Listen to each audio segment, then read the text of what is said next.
Some of these secrets include Dam Jom, Chomik, No Towers, Citadel Avoid, Herobrine, and even Dream, with a staggering 1 in 750 million chance.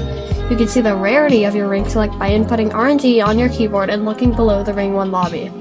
There's also a secret Easter egg hunt that gives you a badge, where you click on various X buttons throughout the ring select.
today's program. Something completely different.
Yes! Yes!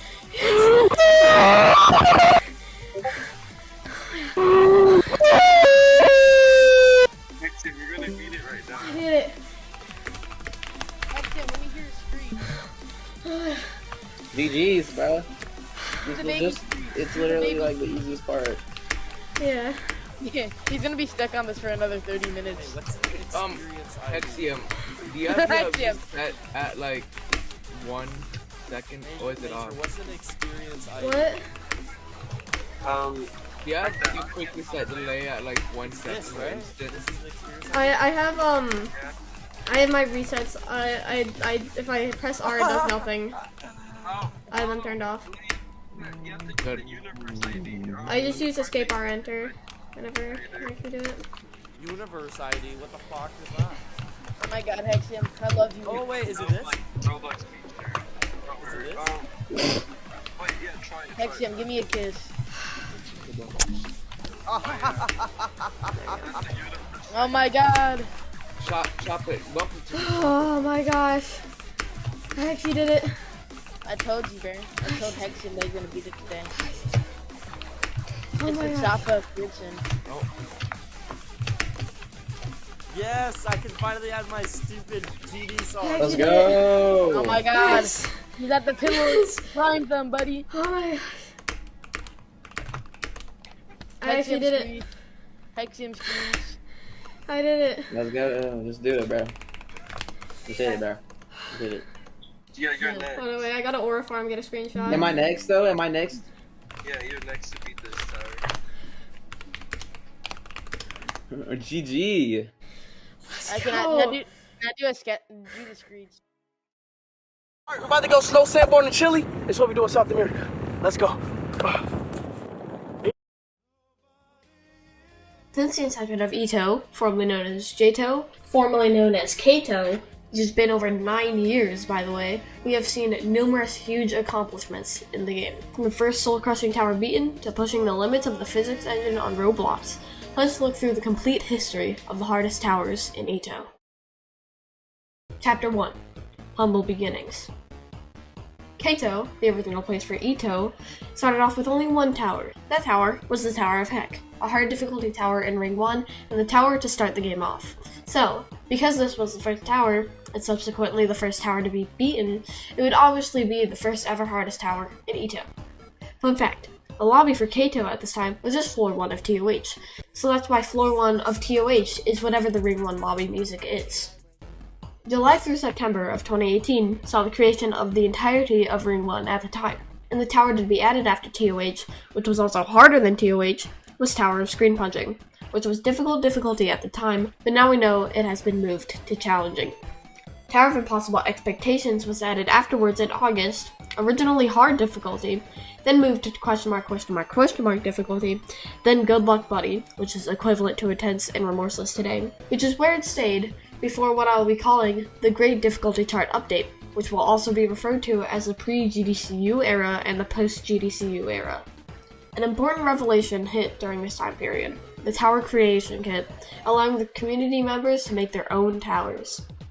In September, the first mega update came out for Kato, revamping the Ring 1 lobby and, more importantly to what we're talking about, added new and even harder towers to the game. It was around this time that a new difficulty was added, question mark, not to be confused with the previous question mark difficulty, which was reserved for Tower of Confusion. In the meantime, Tower 2 skill was added, being moved to the Good Luck Buddy difficulty, and being even harder than TOIE. This would be the next hardest tower added to the game. So far, our 3 hardest towers are Tower of 2 skill, Tower of Impossible Expectations, and Tower of Rage, which was added in said mega update. Today, these towers don't even come close to cracking the soul-crushing difficulties of today's Ito. But skilled hobbyists didn't exist during this time, and it would be a bit before we seen an explosion of them.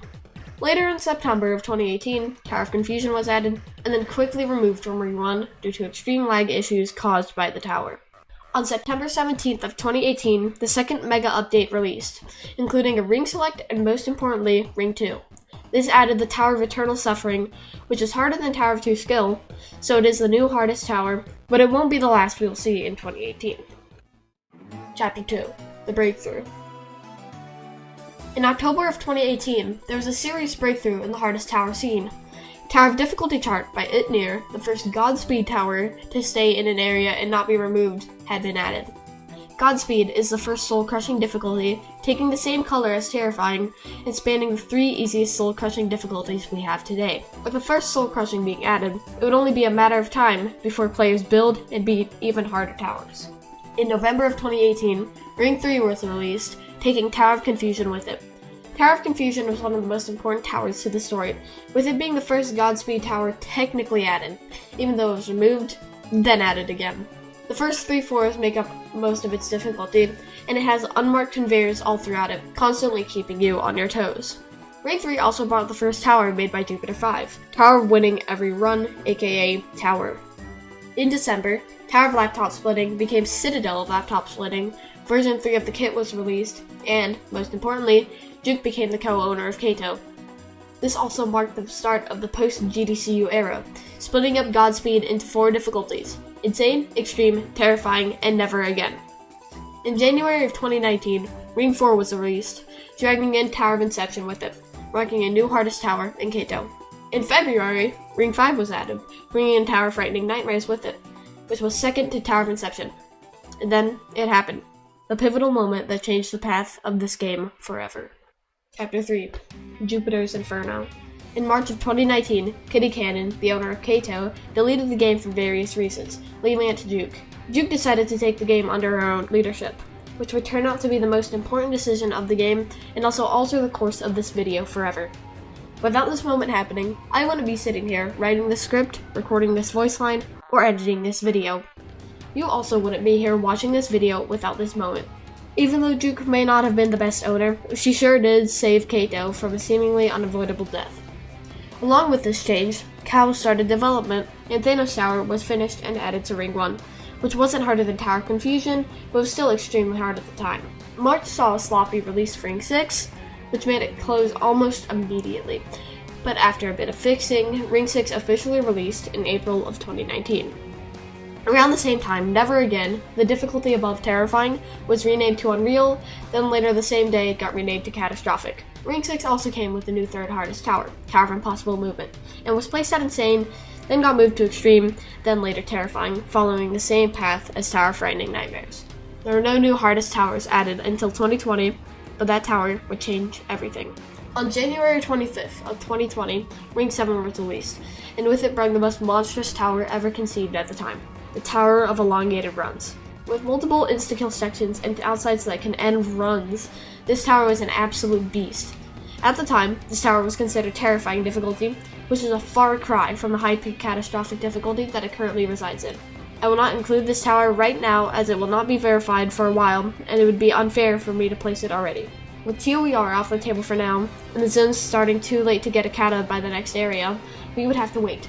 The hunt for Catastrophic was still ongoing. But all of that would change with one.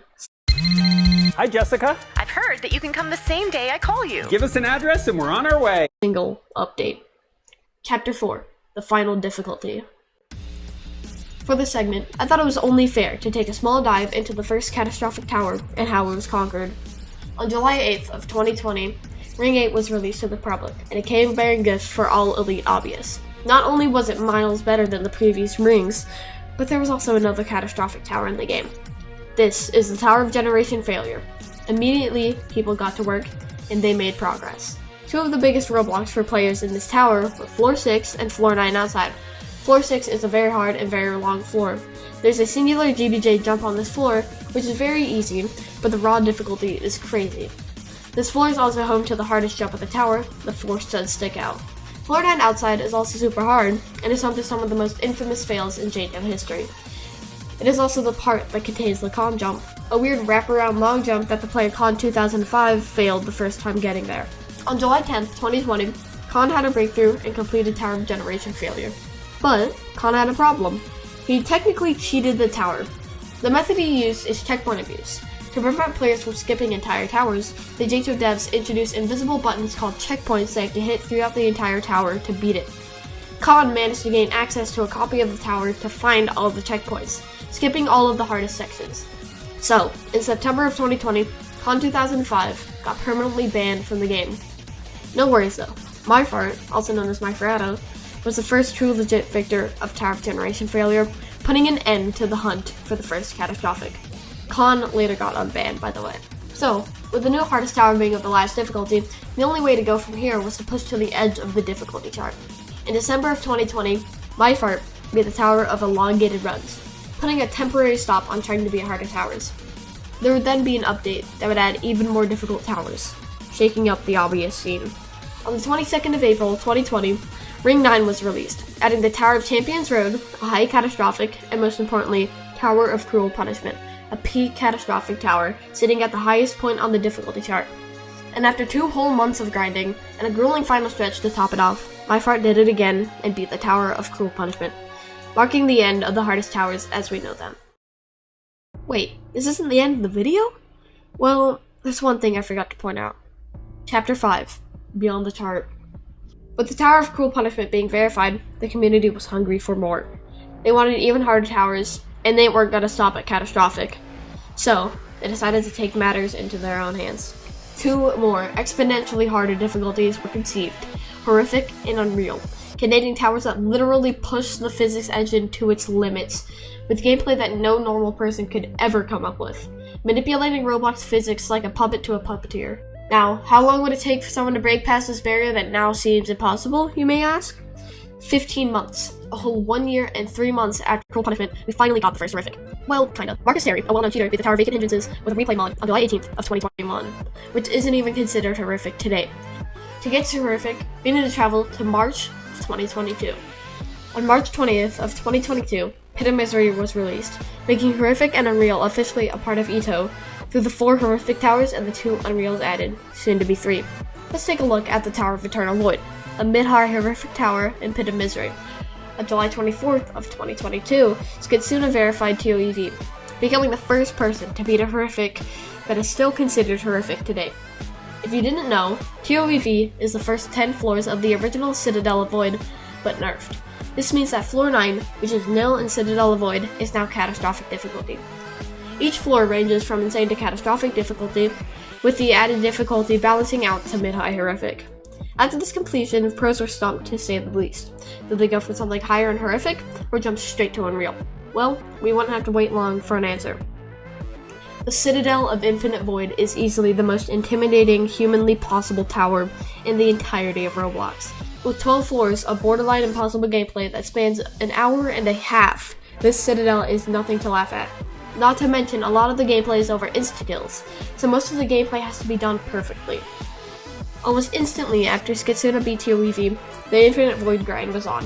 With Skit's prior experience with Citadel of Infinite Void, he made a quick work of the Citadel.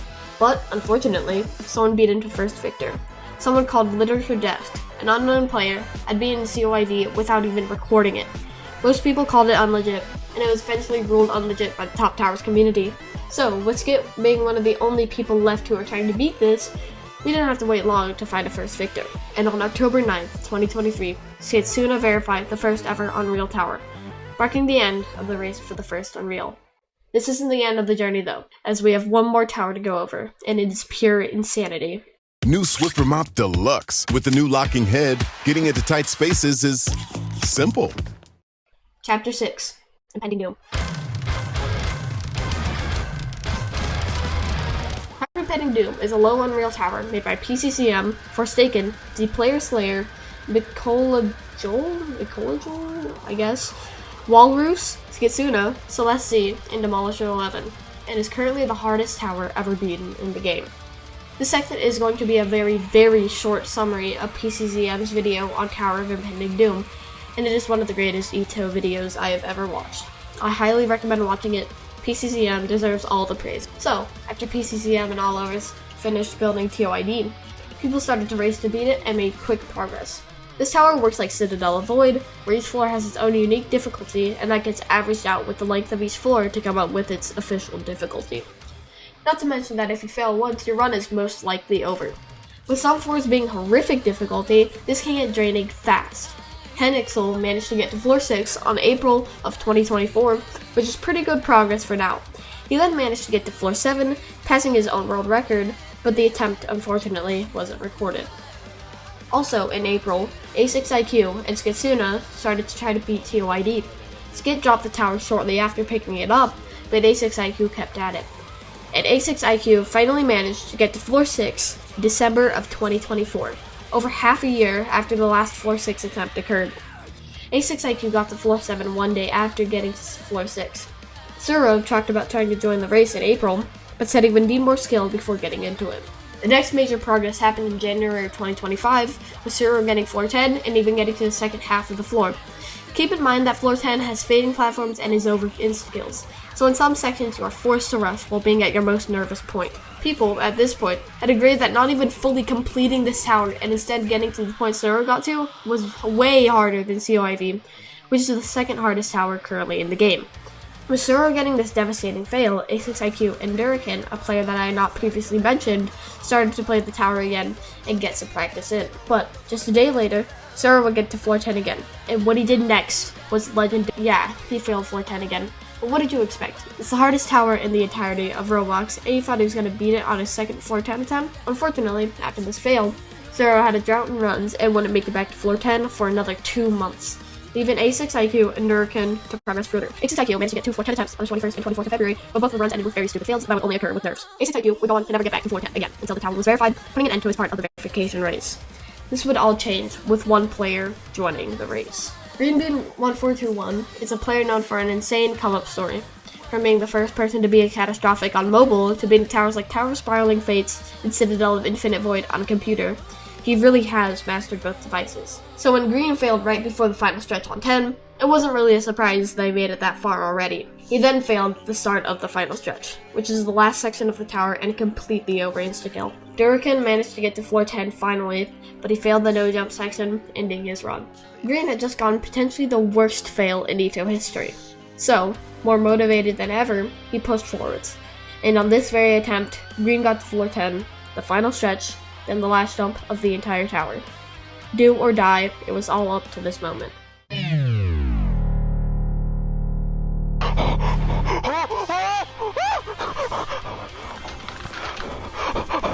Oh my gosh! GreenBean1421 verified the Tower of Impending Doom on May 11, 2025, putting an end to this tower and the journey portrayed through this video at the moment. But the video isn't over yet. We still have one more thing to talk about. Chapter 7. Future Possibilities.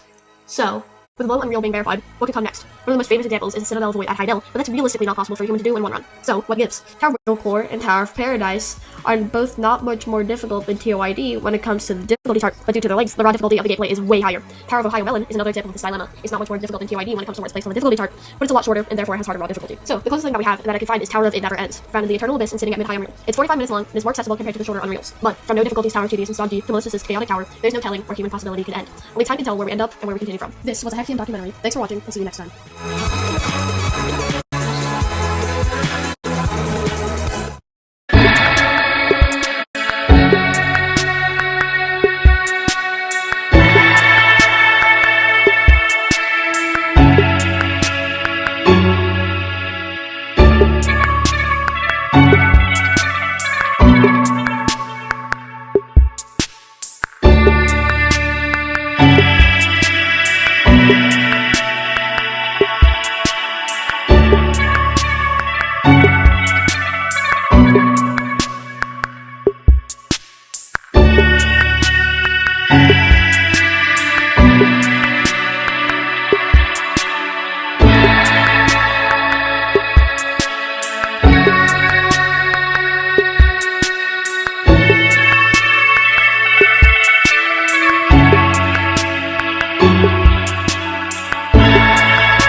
Hey, quite a while ago, I beat Thanos Tower, finishing rank 1, but just now I thought of a way I could use it for your enjoyment. I'm your tour guide, Hexium, the official Ito businessman, and let me take you through a safari filled with horrid towers, cult classics, and some interesting takes as well. This is the Honest Review of Ring 1.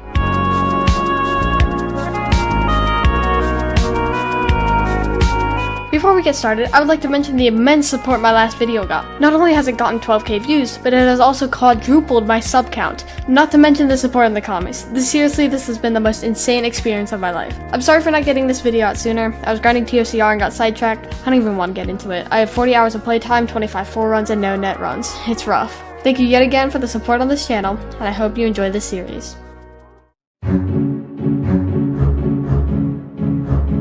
The tower that everyone should do as their first, and the tower with the most victors. Yeah, being the first accessible tower in the game isn't an excuse for god-awful teaching skills and borderline terrible gameplay. This tower's sole purpose is to teach players about obbying skills that are probably already taught to them in some fat paps obby. From the insanely boring gameplay to the indication offered by the science, this tower does almost nothing right. The only good thing I can think of is that there's a ton of skips in it, making it a good speedrunning tower. Also, there's supposed to be a revamp for this tower for like 3 years, and it just never happened because Duke decided to not release it. Thank the living stars for Ring 0? Zero? Are we that unoriginal? Just call it Purgatorio. How would there ever be a Ring 0? Yeah, I kinda didn't like the fact that it was called Ring 0 and started ranting about it. Basically, my point was that the name Purgatorio ties into Purgatory, being the state in between death and the afterlife, but Ring 0 made no sense to me as an attribute to a name. Plus, it did bring a good point, however, in that Dante's Inferno, which is what the Great Inferno is based on, could possibly include a Ring 0 as a sort of purgatory state. That's just my opinion though, so now that we're done here, let's move on.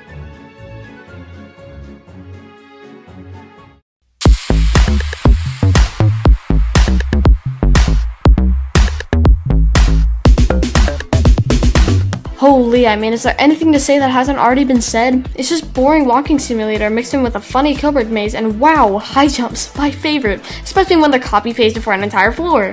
My main source of criticism for this tower is it's just so unbelievably boring. You have walking here, effortless jumps there, a whole floor that's just a weird maze sort of thing, and a random intense difficulty jump right at the end. A random 4-year-old with a snot-covered iPad can muster up a better tower than this purely based off the fact that this seems like something a 4-year-old could have made. Oberon was really putting anything into towers back then. Since I don't have anything original left to say, just see my rating and let's move on to the next tower.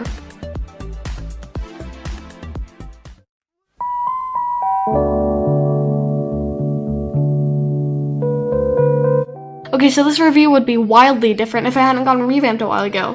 So, with this tower being revamped, this might be the best tower in Ring 1. It has super fun classic gameplay, and it's not boring at all. Practically every part with boring gameplay has been changed to have real jumps with actual difficulty, even though the difficulty is medium. They changed the entirety of Floor 5 to have gameplay on top of the pulls that go across the frame, making it a lot less jank. They also decided to completely revamp Floor 9 and 10, adding some quite fun gameplay on top of the wedges, also making the rest of the gameplay in this tower netted and super beginner friendly. There's also this cool gimmick on Floor 7 with this X-Pusher platform. Overall, this is the perfect example of a classic tower in my opinion. It genuinely has the most fun gameplay in Ring 1, doesn't get boring for people who have already beat harder towers, and is super good for first timers.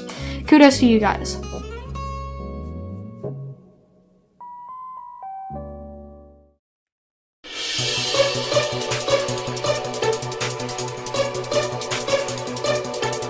This tower was made for the Legacy event, and it was named Tower of Infuriation. I guess someone on the staff team thought this would make a good Ring 1 tower, and they were right. This is the most recently added tower for Ring 1 excluding revamps, and it fits in really well. This tower is based on Tower of Anger in the Legacy event, and that may seem like a bad thing, but the walking sim has wraparounds, kill bricks, and even conveyors to speed things up, making it not boring and overall improving the entirety of Ring 1. It serves as a good bridge between Tower of Madness and Tower of Heck, and is overall just a fun tower. It's very true to the Ring 1 style, but that doesn't mean it's bad. In fact, I think that it helps this tower excel with how good it does the Ring 1 style. I enjoyed it in the Legacy event, so you will too.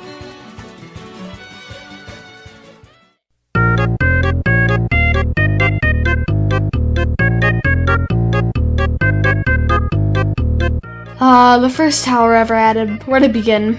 Yeah, I'm not gonna sugarcoat it. This tower really isn't that great. There's some good gameplay, but most of it is what you would expect coming out of the first tower. There are many sections that are just flat out unfair and unsight readable, and we're gonna go through them. Note that there would be more sections, but they added better falling platform indications, making the tower a lot better. To start, you have the awkward ramps with truss on floor 5, the unmarked conveyor at the start of floor 6, and the ramps on floor 7. Afterwards are the worst offenders, which are the slide of floor 8 outside, infamous for the bun-dun clip farm, the tie rope on floor 8, and all of the transparent parts on floor 10. These sections can ruin the tower for new players and discourage new players from progressing further. All in all, it's great for a first tower, but compared to today, it's just kinda meh. Keep in mind that I've been playing this game since late 2019, and I played this tower back when it's considered really good. It just doesn't hold up anymore.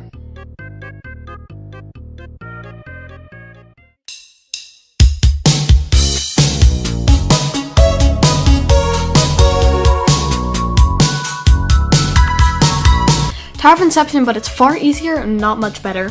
The entire frame structure was copied, and even the top part of floor 5 was copied too. This tower is overall a nothing burger.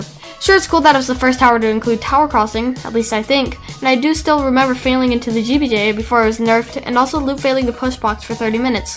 But aside from that, there's really nothing special. It almost has the same problem as Tower of Anger, where the gameplay is extremely boring, and a good bit of the gameplay is walking simulator. It introduced some cool gimmicks, but it did it in a very sloppy way, like the sections where they're slapped on to increase the tower's creativity. This tower is also very rich at kill bricks, fitting in with the tower name with how the kill bricks kill all my joy. The ludicrous amount of kill bricks also ties in with the boringness of the tower, making it so they have to sit and wait to heal numerous times, not to mention the fact that players at the TOK skill level most likely didn't have a healing item. I can't drag this out anymore, so here's my rating.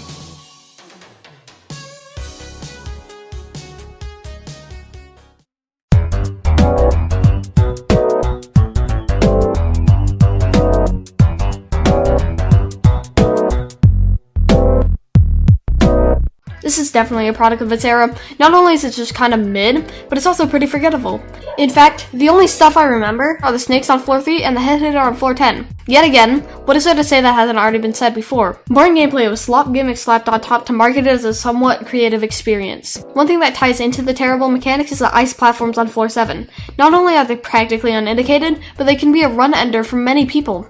Also, putting a question mark on them, like I have to solve some sort of riddle to figure out what they do, is a terrible design choice. I'm pretty sure this was the first tower to have gameplay that has a separate color to the frames, but you can also say that to Tower of Stress, because they were both added in the same update. Sorry, but my keyboard's staying on my desk this time.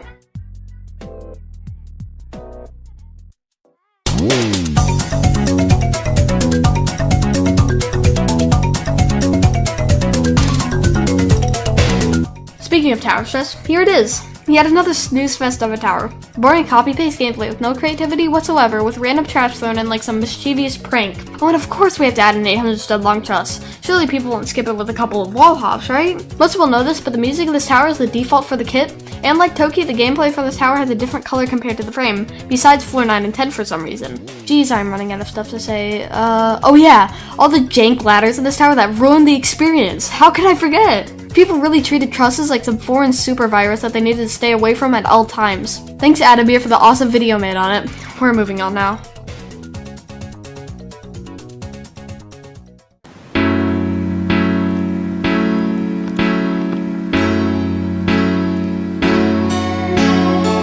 Potentially the worst tower in Ring 1. I say potentially because I'm writing the script right now, and I don't know what the ratings will be until I make them in editing. From the, you guessed it, uninspired, boring gameplay to the random falling platforms placed on the tower like some devious booby traps in an abandoned building, this tower is utter garbage. But Hexium, I hear you say. The tower has 9 floors. Isn't that awesome? I don't care. Oberyn's lack of critical thinking skills should not be called creative and experimental ideas that tested what the boundaries of a tower could be at the time. The jumbled mess of the platforms on all the floors throughout the tower just make it even more confusing for new players. It could legitimately leave them lost on where to go. Lame excuse for a tower, and a huge falloff from TOH, which was already okay to begin with.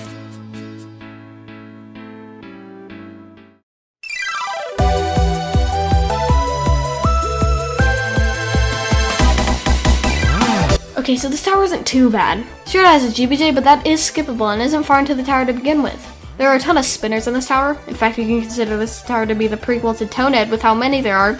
Like, seriously, I still don't get why there's so many. There are many creative gimmicks that really did push the benchmark of creativity in towers, leading to more creative towers down the line. Sure, the spiderweb that is floor 10 could be representing the fact that spiderwebs were the only thing inside Oberyn's skull while building the floor, but once you know the route, it gets pretty easy. The ice tightrope on floor 3 could be quite the challenge for newer players, but when you get past that, it's kind of just smooth sailing. And I'll end with a quote from my late grandfather. Pretty creative, Candyman.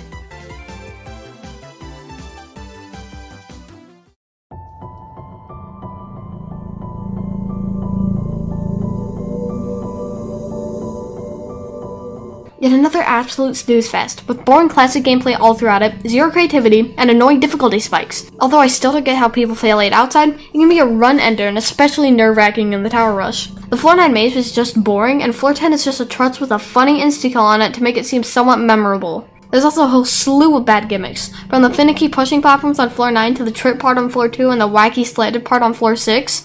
This tower practically has an infestation of inconsistent mechanics. I mean, it is cool that this tower introduced the idea of collab towers to Ito, and it has influenced many towers in later areas, such as Tower of Expecting the Unexpected in Zone 10, but just like almost every tower here, it's just okay.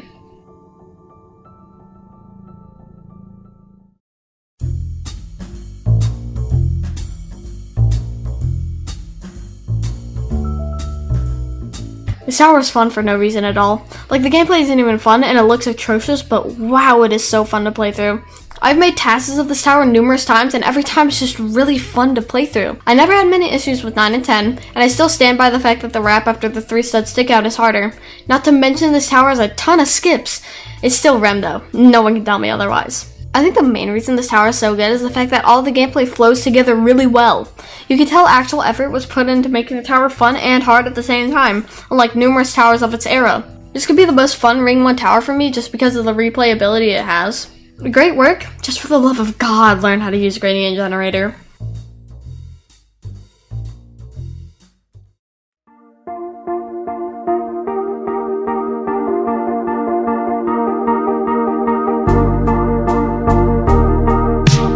Can't be the classics. Well, you can, but the Citadel is still stupid fun. I don't know why, but I've always found Coles to have really fun gameplay, and also some pretty creative ideas. This tower is also quite punishing and can drop you into the void whenever it just kind of feels like it. That's really the only flaw of the Citadel, where most outsides aren't even over the island, making it extremely nerve-wracking in the tower rush. There is also some difficulty spikes, namely floor 14 and floor 15 outside, both of them containing crazy jumps that far surpass intense, with the floor 15 outside being over the void and a few parts on floor 10, but even then you won't be catching yourself on floor 10 because of the claustrophobic lighting changer, turning any parts below you into darkness and overall just making the outside feel way tighter than it should. Despite all of that, the Citadel is one of the greatest Citadels to ever grace this game in my opinion. And practically everyone should try it, unless you aren't good enough.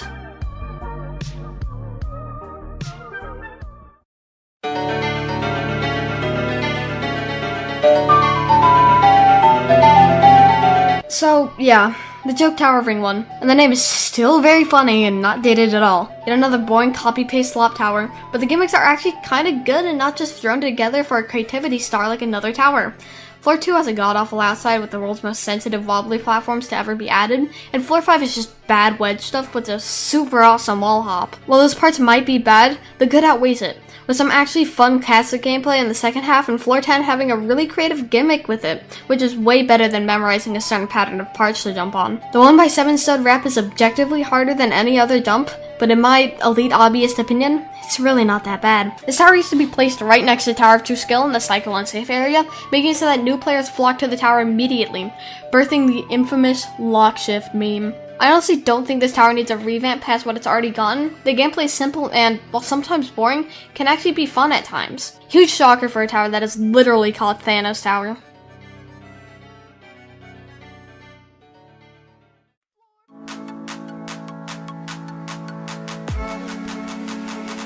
Is this the world's smallest tower? Let's find out.